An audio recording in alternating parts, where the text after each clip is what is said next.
conversion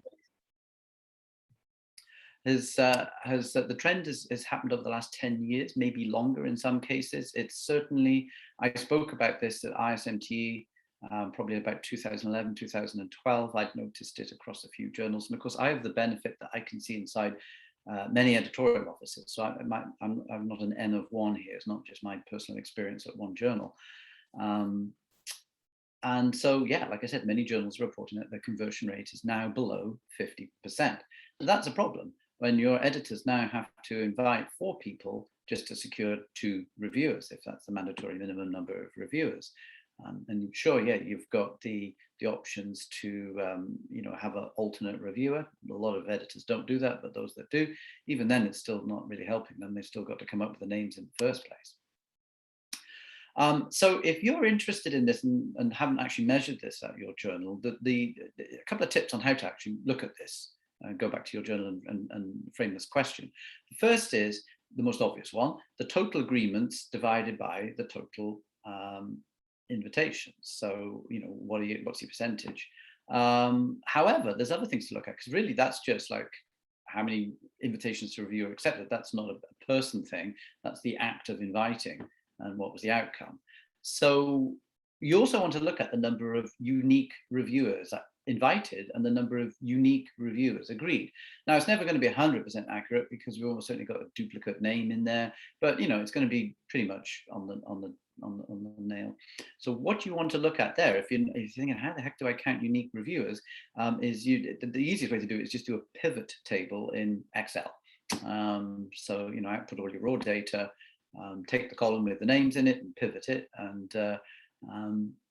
And if you've never used a pivot table, what I just described is the easiest thing to do in a pivot table.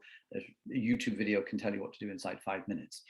Also look at the mean number of invitations per paper. Okay. Now this, as I'll explain in the confounder section, could be read in more ways than one. Is that sometimes if you've got a high number of invitations, that might be an indicator that there's a problem. Okay. If you're having to invite 10 people to secure 2 reviewers, that could be a problem. But there is a confounder to that, and I'll get to that later. Then there's also other ancillary metrics that you might want to weigh up. So total number of submissions, the immediate rejection rate. That might affect things, because if a new editor, say, editor-in-chief, throttles back on what gets through to full peer review, maybe instead of the reviewers receiving invites for every single submission, they're now only getting them for 50% of your submissions. So not only does the number go down, but maybe you've weeded out by the immediate rejection all the papers that were of obvious suspect quality right from the start. So there's no point in wasting the reviewer's time. You might want to take a good old look at the geographic distribution of reviewers and editors. So I literally map this. I use a map to look at the disparity between where my reviewers are based and where my editors are based, and actually where my authors are based, because there's often quite a disconnect. Particularly North American and European journals have that problem. They tend to be biased towards North America and Europe, but a lot of the papers are coming from Asia. Okay. So what are the consequences? So the most obvious one is that peer review slows down. You can't move forward until you've secured reviewers. So that's not a great experience for authors right there. It takes a long time. If you're a journal that's heavily dependent on the moment something is accepted, it's going into the next issue, that could be a problem, because if papers are taking longer than you need them to, then that's not helping your copy flow. I've seen many journals, certainly those that are smaller, quarterly journals that are maybe struggling to keep their head above water. They're often resorting to the indiscriminate selection of potential reviewers. So they'll have their core pool that they will go to, and they'll start using all the suggested reviewer names that either the author suggested or the submission system suggested. And then they're just randomly pulling names out. It's like, okay, what about so-and-so? I'm looking through the reference section, don't know that person, but they seem to have written on this. I'll send them an invite. Well, you could argue that the more that you do that, the more that actually just leads to a declining conversion rate, because you're now going to people that really possibly have no connection to you or your journal. They may have a connection to the subject matter, but they might be in a completely different field. So indiscriminate selection is not ideal. Editors need to be picking people in a very considered, thought out way, not just who's this person, it looks like they might work for me, I'll pick them. Journals may cut corners, and I bet you all of you have experienced this at your journals, where maybe your mandatory minimum number of reviewers is 3 or 2, and you end up going with 1, because the paper sat there forever, and you've got 1 review in, you cannot find someone else. Particularly if that review is maybe that has suggested rejecting the paper, you decide to make that editorial decision. Well, we'll just go with the 1 review. That might be an obvious thing to do, and if it might not be, maybe you might have kept that if on another occasion. But I mean, if it's obvious to reject, then fine. But now journals may be compelled to immediately reject at higher levels, which they may or may not want to do. So one way that we do know that you can control this problem is that you have less papers going out to your reviewer pool. It makes sense, you're not working them so hard. But that means you have to immediately reject. That means the editor makes a decision. I'm looking at this, I don't think it will pass peer review. I'm not going to put it out. So that's fine. But maybe some journals don't want to do that. Most journals have got too many submissions. But again, if you've got a copy flow issue, that could be a problem. Okay, so why should you care? And I'm talking about you now, not your editors-in-chief, unless you are an editor-in-chief joining us today. But you may be forced to investigate why reviewers are saying no. So that might fall to you. Somebody's going to say, get some data, and then say, generate the data. What's your interpretation of these results? You might well be asked.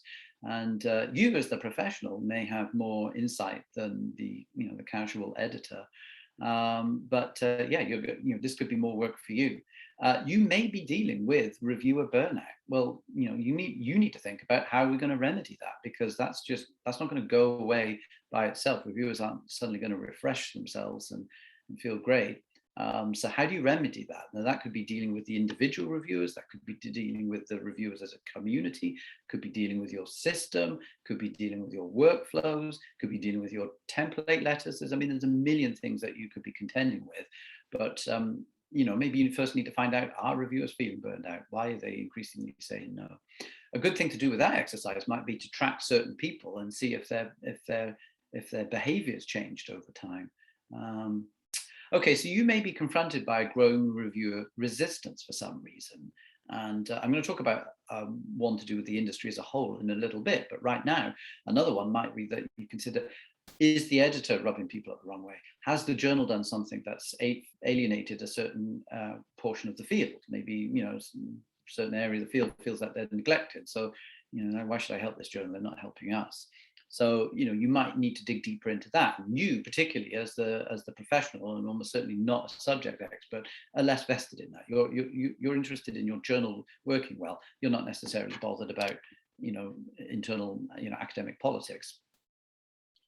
You may receive increasing levels of complaints from frustrated authors if your process slows down. And they can see these things. I mean, with the systems, they can go in and see it's like, after 30 days, and they can see that the mandatory minimum number of reviewers has not been met, then, they're typing emails to you like, what's going on? Have you even sent this out to review?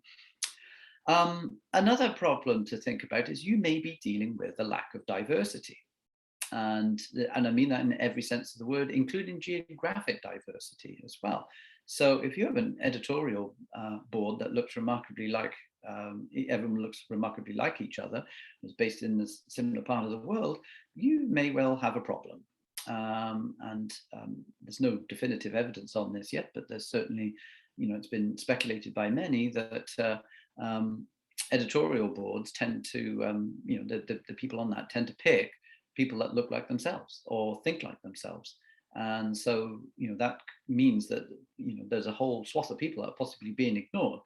So that's something that's really important for you to consider. Okay, so what are some of the visible causes? I'm going to talk about visible causes, and then I'm going to talk about invisible causes. So the visible causes are the things that should be obvious, and the things that you can quite easily see by looking at data, or just by talking to people. So the most obvious one of all is overworked reviewers. I mean, I'm sure we've all heard this. They're handling too many similar requests. There are way more journals these days than there ever used to be. There are way more papers than there used to be. However, the number of people reviewing has not increased at a commensurate level to the number of the growth of papers or the growth of journals. And I'm just going to say right now that some of that is due to the fact that we have predominantly North American and European journals that dominate the publishing market, but we've had massive, massive growth in submissions from Asia and South America. But then look at your reviewer pool. Have you had a commensurate level of reviewers joining from those parts of the world? So that's a problem right there. Also, just the fact that people are doing so much more in their careers. I mean, years ago, academics could spend time just sitting down and casually reading the papers that read the journal cover to cover.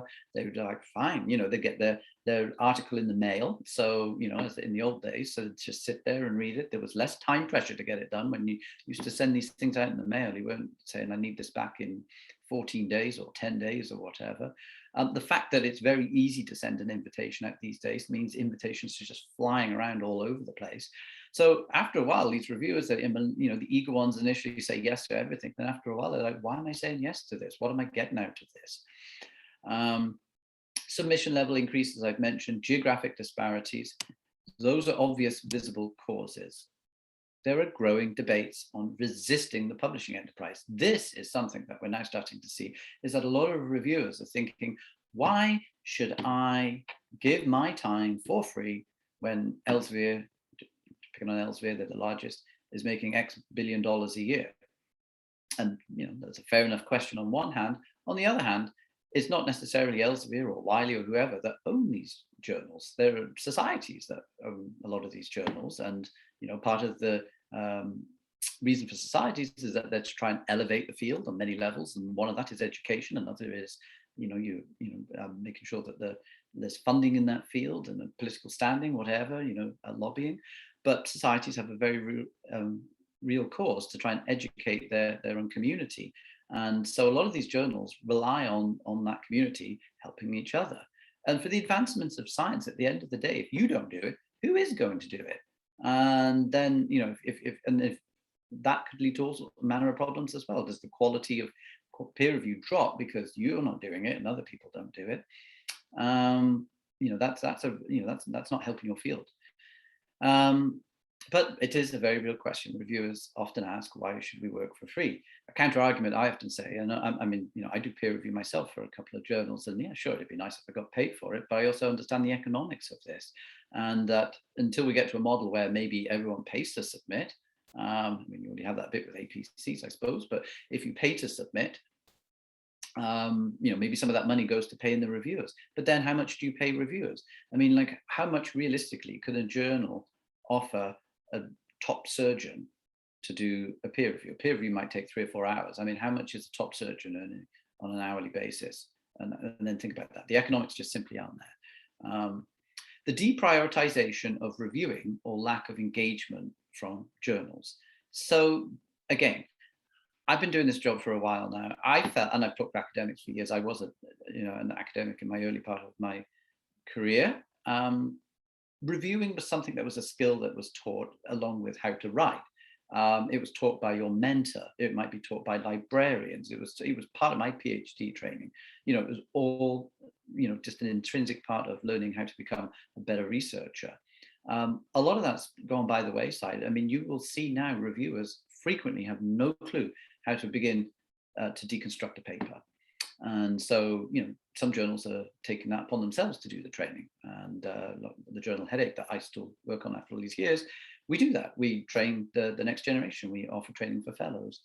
But they also don't seem to understand in some cases how reviewing makes you a better author, because it's then that you see, my gosh, I don't have all the information I need here to judge this paper. And then it's like, I need to think about that the next time I write. Did I actually include all the information I need to include? Did I express this as clearly as these authors did? If it's a good paper, you learn from looking at good papers. You learn from the mistakes of others as well. But that seems to be lacking to some extent. I think there are priorities elsewhere, and learning how to do peer review and do it properly and taking the time to do it has disappeared. People now think it's perfectly adequate to give the thumbs up or the thumbs down, and that's all we need. Well, we don't need that. Editors can do that. We need your comments and your thoughts. Okay, so what are some of the invisible or confounding causes? So we're talking about a decline, but maybe there's other reasons that we can't see. Maybe actually the decline is, we're looking at the wrong numbers, who knows? But here's a couple of things. So does expanding the pool of reviewers actually possibly exacerbate the problem? So, you know, frequently when I bring this up with journals, the first thing they say is, well, we need to invite more people. We're just going to the same people all the time. That is certainly true, but just throwing the floodgates open and just firing off invitations at will is not going to necessarily help either. In fact, here's an interesting little data point for you for the journal Headache, and I can tell you this. We last year, and I'll talk about it a bit more in a minute, we actually came up with a pool of people. We identified them, and then we had everyone else was shut off. They couldn't be a reviewer. Then when the editors wanted that person, we would give them reviewer status. But I measured those people. So, and the difference was this: the people that were in the pool accepted 59% of the time. If they were outside the pool, they accepted 40% of the time. And so what was so we were like, let's go outside the pool. Great, we did that, but now we're having to invite even more people, because now we have to invite, well, that's the big difference. I mean, at 3 and 5 times you invite somebody in the pool, you're going to get success. Now it's only 2 and 5 times outside the pool. So this is this was the problem, is that how do you balance that? You've got to refresh your pool. You've got to find new blood. But in doing that, you're going to get a lot of dead ends. So that actually might affect your conversion rate if that's the thing that you monitor, this problem, and you'll actually find that your conversion rate actually drops by virtue of that. Are editors the right fit for the journal? That's something that's much harder to quantify. I mean, if they're performing terribly, then they take weeks to do their job, or they're not listening to the advice you gave them. That's one thing. But are they literally the right people? Are they diverse enough? Are they experienced enough? Do they have the right personality for this? Do they have the gravitas that and the experience that attracts potential reviewers? If you've got Dr. Big Name asking you to do a paper and you're fairly junior, you might be like, I feel pretty honored that they even know who I am. They're asking me. If it's someone that's the first year, their postdoc or the first year of their fellowship or something like that, and then they're on as the editorial board member, maybe you're not going to get the same draw. It would stand to reason that more experienced people will have a wider network of potential reviewers. They know these people, they've worked with these people, they've maybe traveled further, they've got international experience. So have a look at, and if you can network map this is something that I'm hoping that I can actually put into the reporting tool I've been building soon, where you can actually look at the network of who was invited by a given editor, because that would be fascinating. Some people tend to go to just a small group over here, or some of them spreading their wealth across the world, across different fields. Are they sufficiently trained or willing to learn to use the reviewer search tools? So that, they're not bad. I mean, they're not the solution, these reviewer tools, like the Web of Science thing in Scholar One, and EM offers one as well. I mean, it's they are there. You could use Publons. They are definitely helpful. Don't get me wrong, but also just like randomly just punching things into them, or just looking at the selection of reviewers that come up there without much any thought than just clicking add, click add, click add. That's not necessarily a good way of using that tool.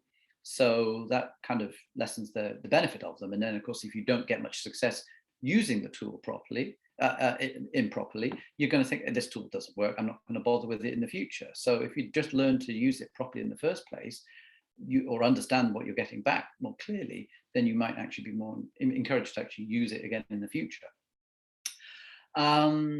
Just to give you an example of that, I was actually on a journal editorial board meeting the other day.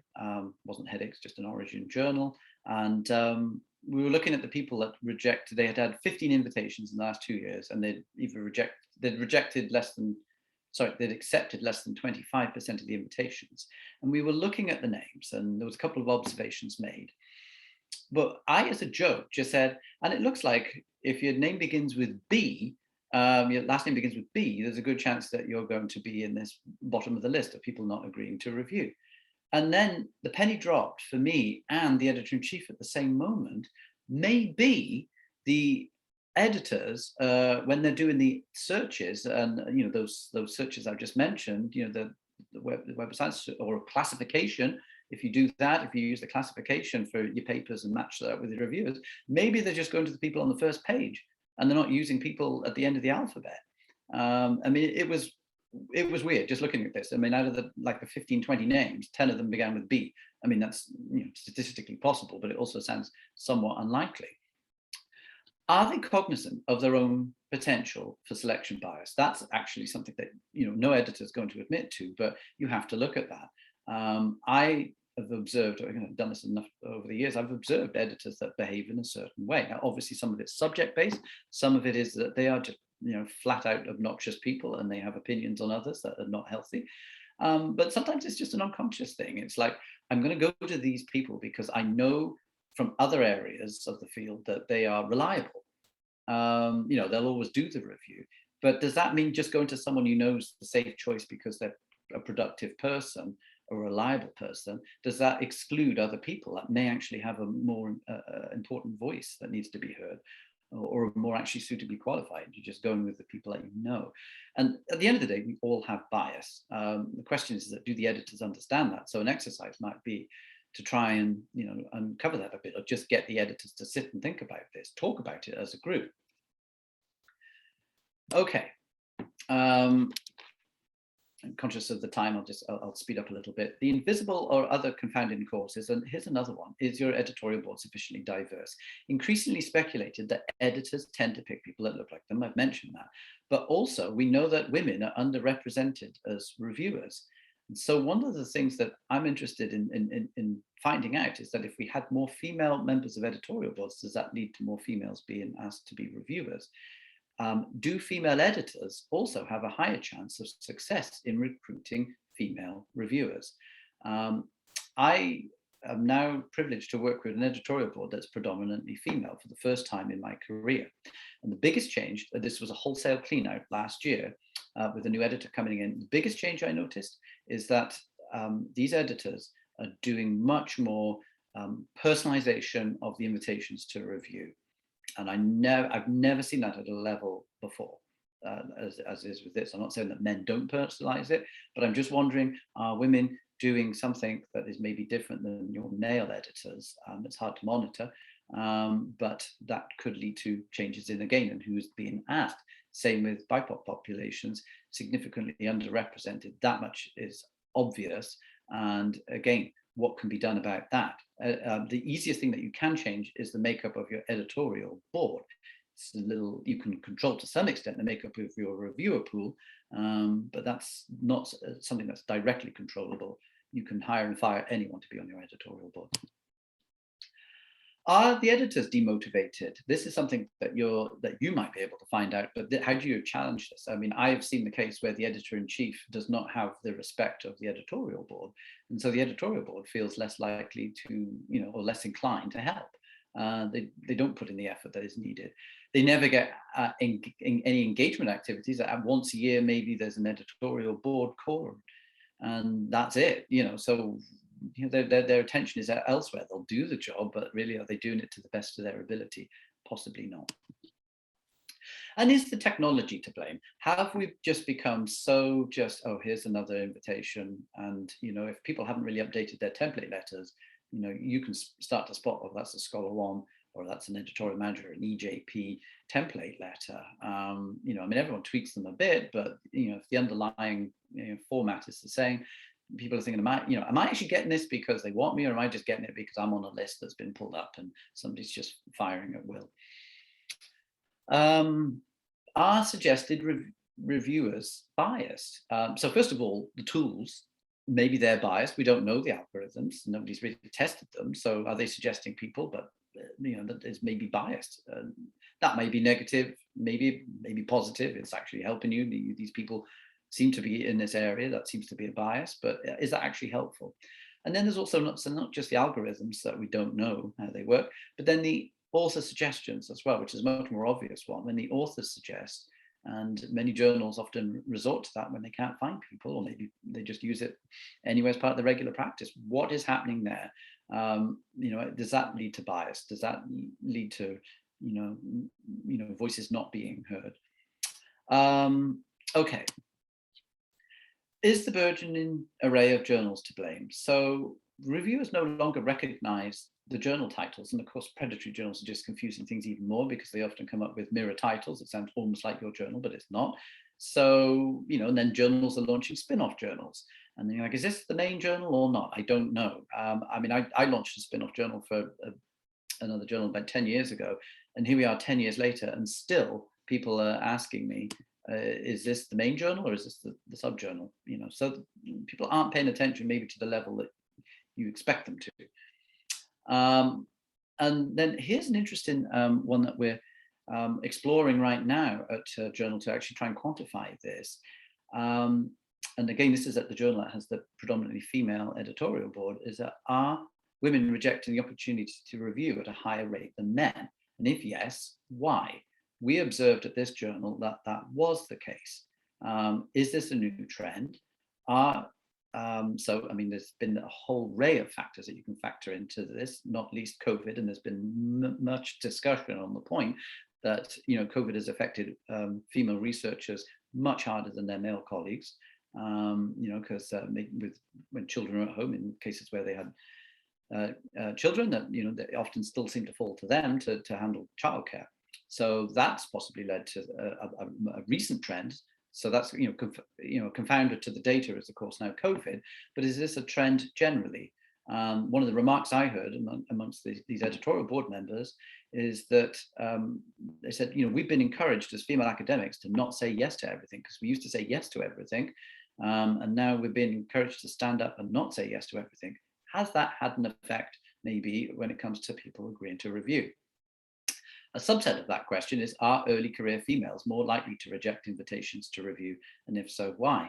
That is a pattern that we saw in the data, but we have absolutely no idea why that is, beyond the fact that maybe if there is a family situation, that is a major factor. Is it that they are taking on more than the male colleagues? We don't know. We may never know. We're just looking at the data and having a preliminary discussion. I just wanted to throw that out there for you guys, if that's something that you've discussed. Very, very quickly, there's a case study, and this might be how you want to map your data as well. I want to talk about how, because I know this is going to come up, okay, how are we going to arrest the trend? So I always say that one data point does not make a trend. And so I'm pleased to see at this journal that a major change has happened, I can tell you, and I'll get on with that in a second, and that the conversion rate has gone much more in a favorable direction.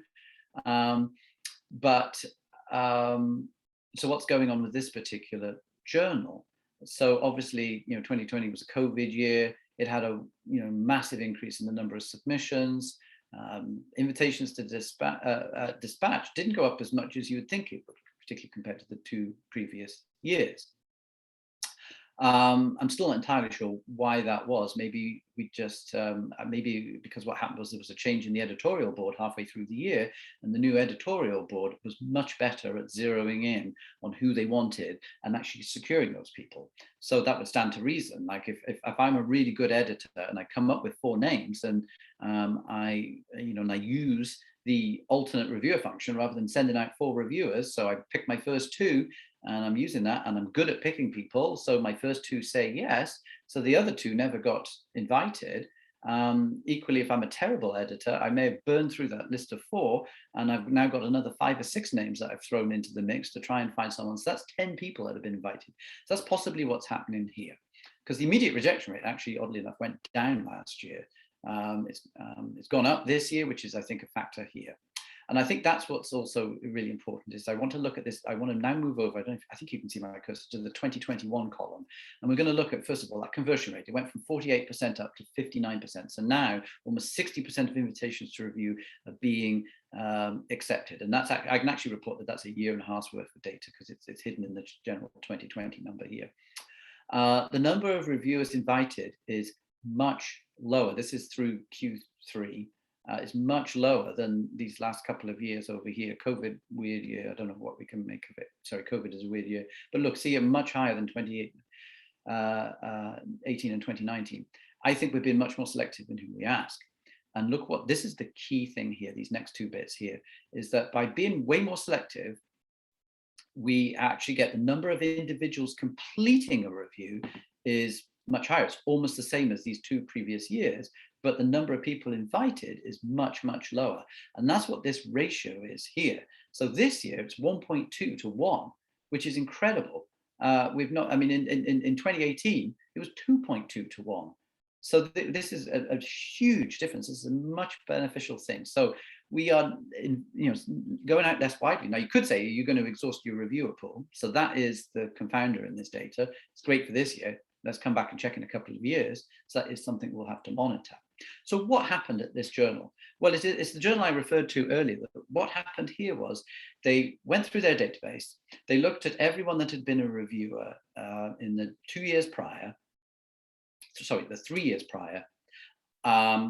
And then they wrote to all of those people and they said, would you like to be a reviewer still for us in the future? Don't know when, you may get asked, you may not get asked, but we just want to know, do you still want to be a reviewer? And if yes, give us your subject classification terms. There's a list of 60, 70 things, pick the 3 that best apply to you. We'd had a list for that previously that was 15 years old. So, the subjects moved forward. We put together a new list. We wrote to, however many people it was. And we actually had a 50%, 50 exactly, response rate. So we knew that there was at least 250 people that said, yeah, sure. I mean, I can't guarantee I'll be available, but if you ask, I'll do it. And so that led to us, knowing that we'd got a core group of people that we had details that were current, and that they, for at least half of them said, yeah, sure, I'm willing to do this. So then what we did was we shut off the reviewer privileges for everyone else, because there was 20,000 accounts in this system after, it's been used in Scholar One since 2003. So it was, a lot of polluted data. I went through, and for all those 500 people or so in the reviewer pool that we designated, I took their name, I deduplicated, I made sure that there was only a single account. And then once I did that, I put a yellow flag against their name so that I knew that that was the definitive account, because what happens is that, people start creating duplicate accounts once again. So if it's easier for me to stop that happening if I can see there's a flag. Because usually they're created when somebody becomes an author.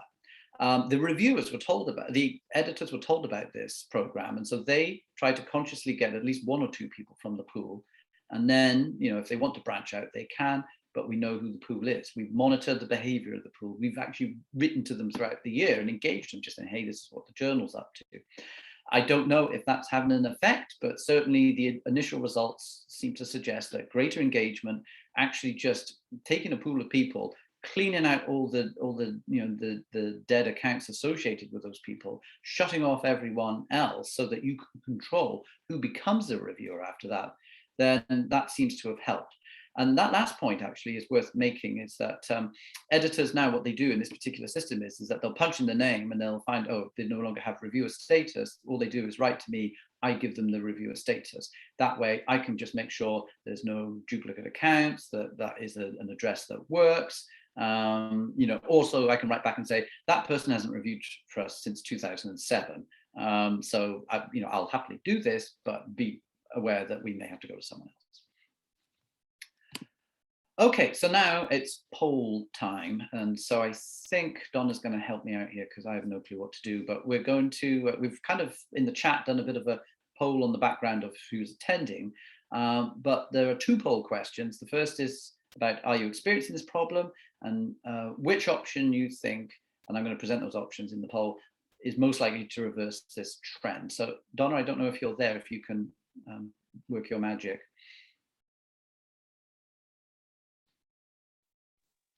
The poll is launched. Okay, thank you.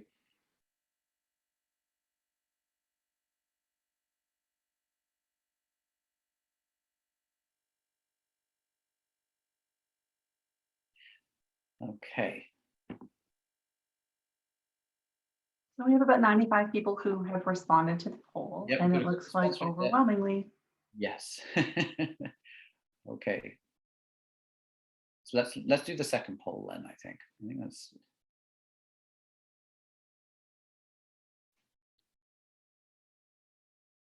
Donna, can everyone see that? There we go. There it is.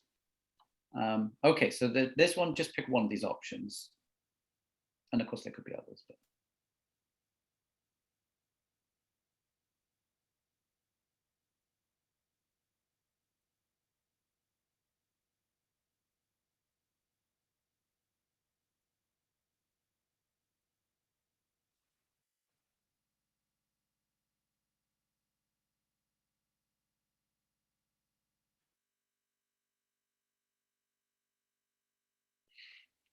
okay. All right. So that's interesting that we've got a broad mix there, and the looks like the review building a dedicated review pool and considering the diversity of the pool of both your reviewers and your editorial board, with the two top, but only one behind, was providing additional training for editors, and an increase in immediate rejection rate also got some votes from you as well. Revising invitation letters didn't get any, but you know, it is worth taking a look at that. What are you actually saying? And one of the things that I would be interested in exploring with you all in the few minutes we have now is, do you think personalizing the invitation letters would actually help, as opposed to just firing off a please review this manuscript? So I've just stopped sharing. I think Donna, now we're going to see everyone's faces. Is that right? So we'll go ahead and just invite people to turn their cameras on. If you're going to be speaking, please turn your mic on. This is really a time where we wanted to try and get feedback and get some just opportunities for different perspectives.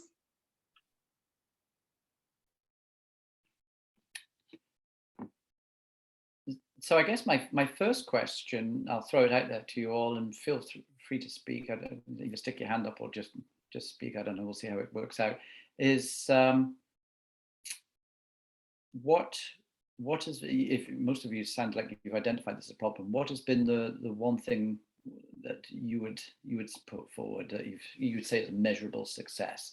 If you've had a success, if you've got multiple things and they're all aligned, that's fine too. But maybe somebody could come out there with a suggestion as to what they've attempted and talk about why they did it and was it a success.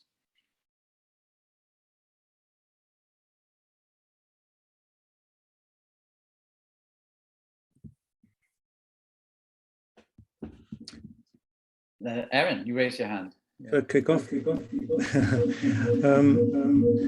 I'm the editor of the Journal of World Prehistory, and can you mute that?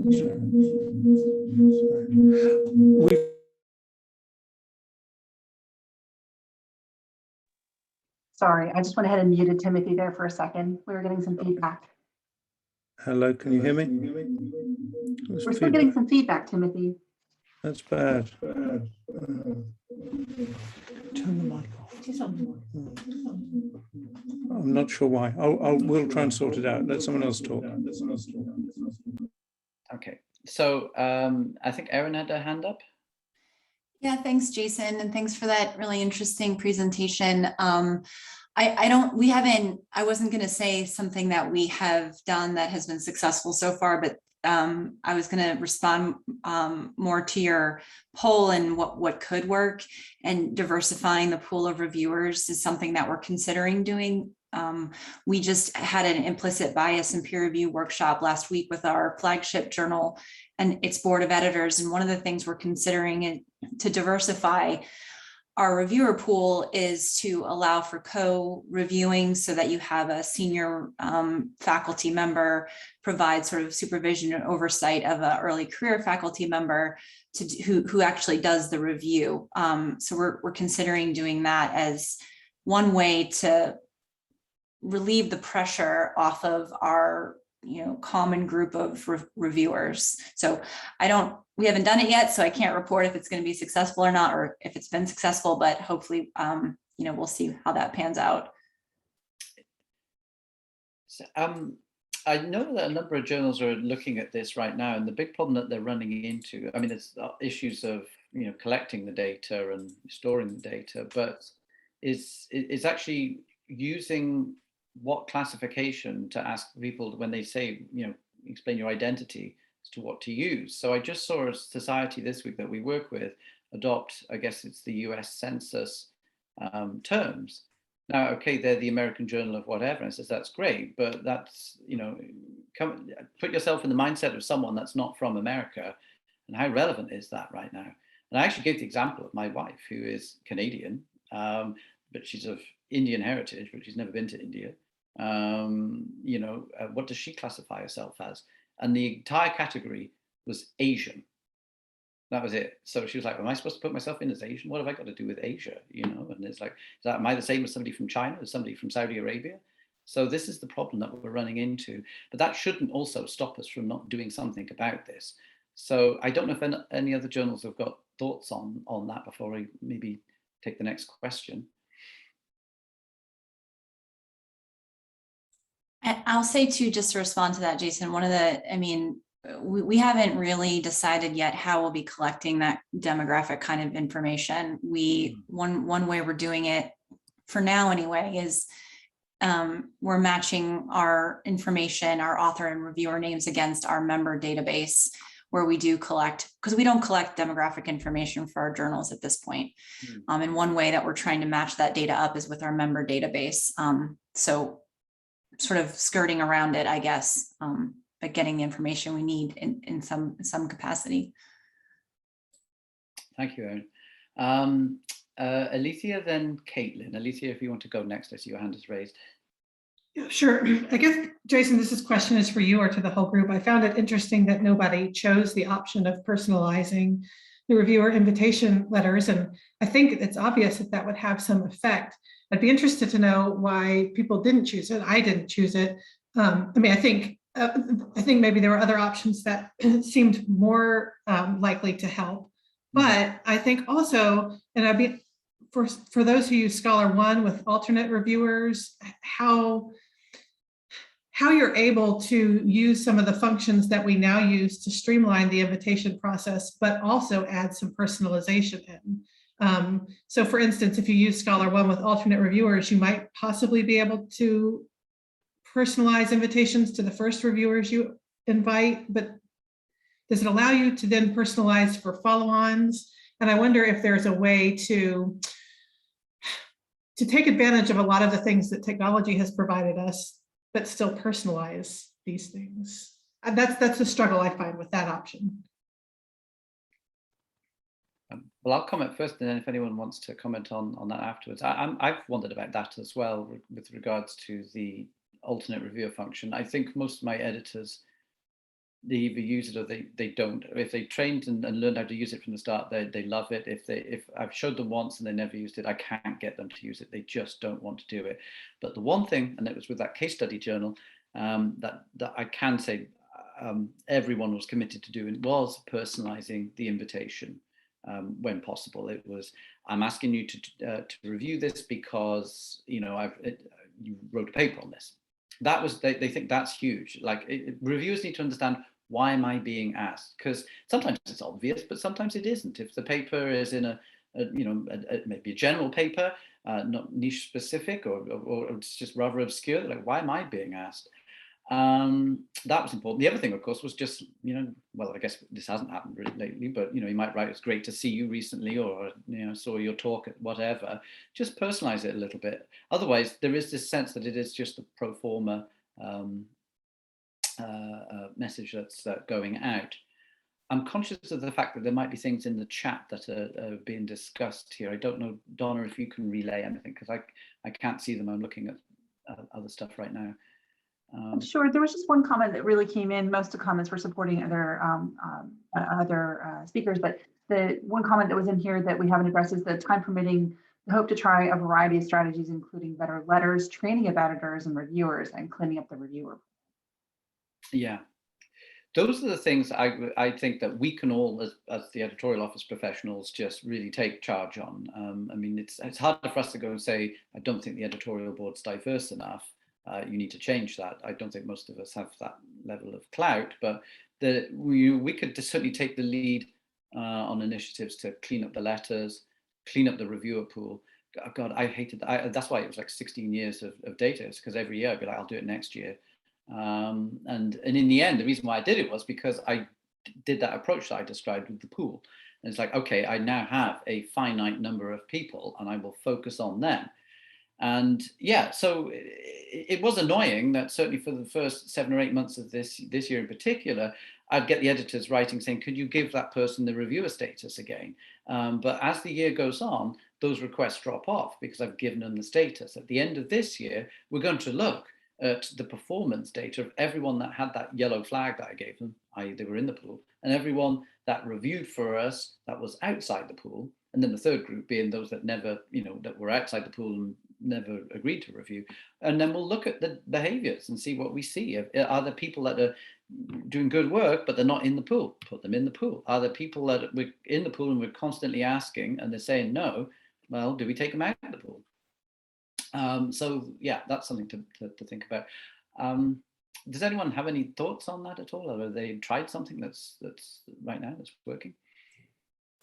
I have a comment. We haven't tried it at our journal, but if you have a reviewer pool, do you worry about reviewer fatigue if you're constantly asking the same people to review for your journal? That's a brilliant question. And that is the first question that I was asked when we suggested this. If your pool's really small, the answer to that is yes. But I mean, I don't know. Statistician might be able to figure it out looking at your pool, what the size should be. But I would say that try that technique that I did. Look at people that have reviewed in the last 3 years, as opposed to people that are invited. Literally look at the people that were reviewed, because at some point they've committed to help your journal.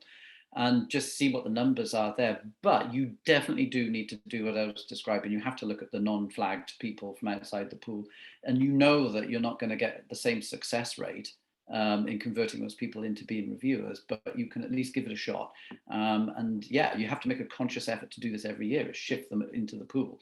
And combine that with other things. Maybe work with the postdocs or the fellows if it's a clinical medical journal, whatever. Work with people that are coming into the field and maybe offer them an incentive by helping train them. By being a better reviewer, we'll train you. You can become a better author. Maybe offer prestige positions. Put a couple of them on the editorial board as an assistant editor for a year. Give them some experience that way. So there's a lot that you can do. Caitlin, you had a question. I'm conscious of the time. Oh, not a question. I raised my hand back when we were talking about things we had tried that might have worked to help with the reviewer decline rates. So if we've moved on, it's fine. I can put my hand down if I can figure out how to do it. Yeah. Has anyone got any data that suggests that they have reversed the trend that they would? I mean, you don't need to give us the numbers, or Jason, I have a comment. Yes. Yeah. So we tried something similar a few years ago with our reviewer pool, but mainly with the young people we are applying to our journal to become reviewer. And so then we created a pool. And we invited these new people regularly. We flagged them, and the results were pretty promising. The problem is that at least in our journal, many editors select reviewers not on the database that we have, but doing searches on PubMed or doing checking the reference list or without their own list. So at the end, it's very difficult to have these people invited. So this is the main problem that we find having this pool. Yes, that is true. Yeah, and again, some of this is editor training, and this is the frustrating thing, is that the tools are there, but if they're not prepared to work with them or interpret what they get back correctly, that's the problem. And again, the issue might be is that if your editorial board's not very engaged, if they only get asked to do a paper once a month or less, then they may not take the time to learn these things. I see a hand. Oh, hi. Yes, hi. Yeah. Sorry, I think we were, Sarah, my wife, and I edit Journal of World Prehistory, and we were foolishly in the same office, so we were getting feedback. We've had this problem and had a reaction. We're currently appointing an assistant editor with a special remit to track down and chase up referees, and I was discussing it with my board. And one of the comments from a senior. Hello? It's okay, they're muted now. One of the comments from the senior member of my board was that, and I'll quote, he wrote that this is especially important since there seems to be a growing push by some not to accept review requests from syndicate journals, a sort of ethical pushback with misplaced effects. This is something you mentioned, I think. Yeah. He says, I've heard this more frequently from people in discussing their views of the big journal consortia, Springer and Elsevier, etc. He then says, I suspect these individuals might not realize I'm an associate editor for a journal in this system.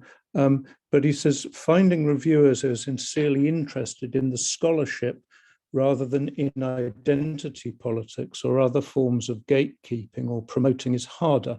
And the review process is not what it was before, I suspect.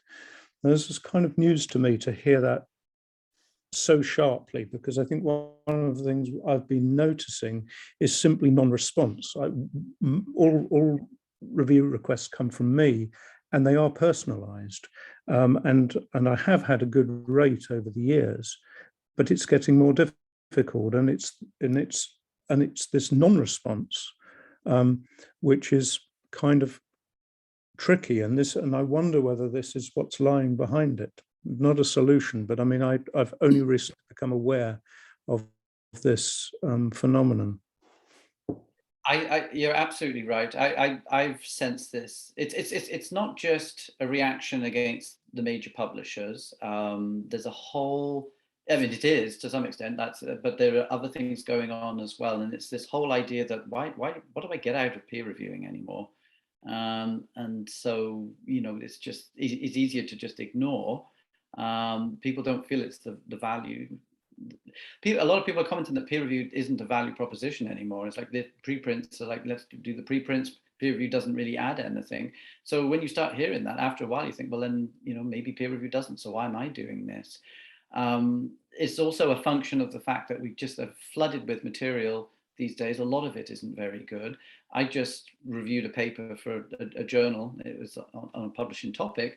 And it was terrible. It was absolutely awful. I said, this is probably the worst paper I've ever looked at. And the editor says, yeah, I'm sorry about that. Next time I'll send you a good one.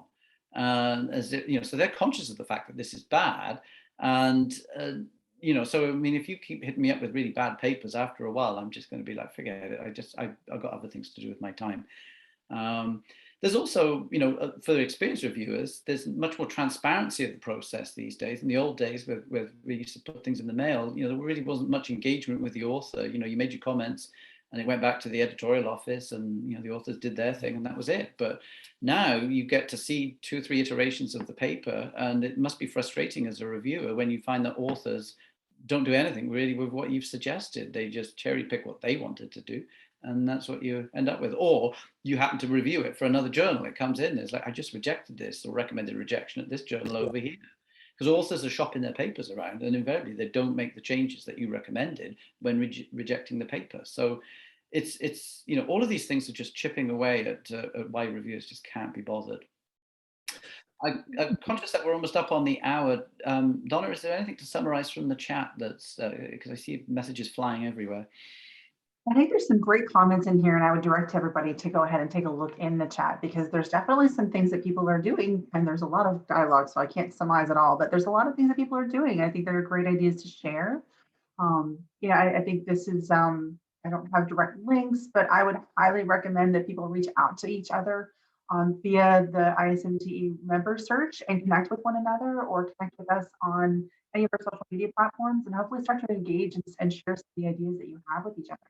Yeah, I think it would be wonderful if in the future we could do this as when we finally all get together again at a meeting, that we could all just discuss this in person, because I think there's a lot that could be said about this. I was just supposed to put up a couple of slides at the end, so maybe we can discuss this all in person one day.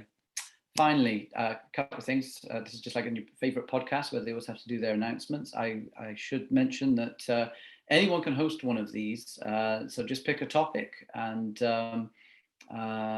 fire away. I thoroughly enjoyed it today. I talked for far too long. I was hoping to engage more of a discussion, but hopefully you might want to do one of these in the future. I know I love to hear from my fellow colleagues. If you're interested in volunteering, ISMTE would love to hear from you, and there are all manner of committees that you can serve upon, so you may have a skill set in a particular area. Feel free to put your name forward. I don't think anyone's ever turned away. I found it a great experience for learning about what other people think and what they do. So often I find it's not just about the task in hand, which is why that committee's formed. I get the chance to meet people, and they've extended my career in other ways. So it's just a great way to engage with the people in our field, and maybe if you've got some knowledge, to give it back to those that are still learning what to do. And the only thing is, note that ISMTE membership is required. And on that point, joining ISMTE, there are many benefits for joining, and I know it's going to be time to renew our subscriptions to the society soon. I'm a member of several different publishing organizations, and this is by far my best value for money. I actually get learning points. It's great to hear people talk about big issues and big ideas from time to time, but this is the only society that I walk away with actual action plans and checklists and things that I need to go back and change to make me do my job better. So thank you very much for joining me today. Donna, I don't know if there's anything else you want to do to wrap this up, but otherwise, thank you again for joining. Fantastic job, Jason. Thank you so much for joining us, everybody. Enjoy the rest of your day. Okay. Bye, everyone.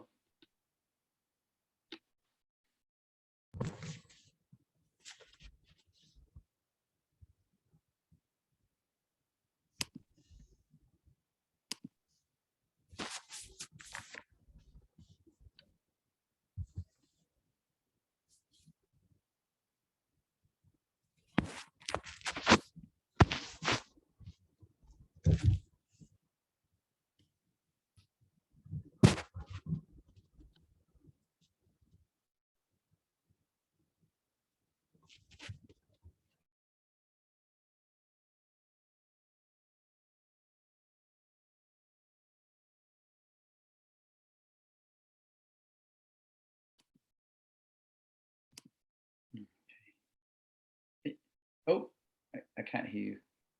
Can you hear me now? Yeah. Oh dear. I pretty much default to keeping myself on mute.